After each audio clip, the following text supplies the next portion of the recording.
ऋषू काय खातोय? तेल चपाती. तेल चपाती. जेवण नाही खाल्लं? नाही. मटणची भाजी केली होती. मटण सोडून तेल चपाती आवडते. हा. तू कुठे गेलेला एवढे दिवस? अक्काच्या घरी. किती दिवस? 4. मग मी तुझ्या मांडीवर झोपवतो एवढे दिवस नव्हता. मला झोपू दे ना तुझ्या मांडीवर ऋषू. मम्मा आहे ना मी तुझी. मम्माला पप्पी दे. मम्माला पप्पी दे. मला पप्पी दे. दे मला.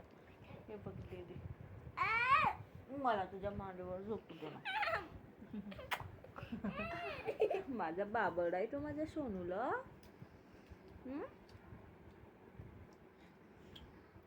किती क्यूट दिसतो खाताना पण. कसे वाटते एक गाळ खाऊन घ्यावे. गाळ गाळ नाही का, हे गाळ खाऊन घ्यावे.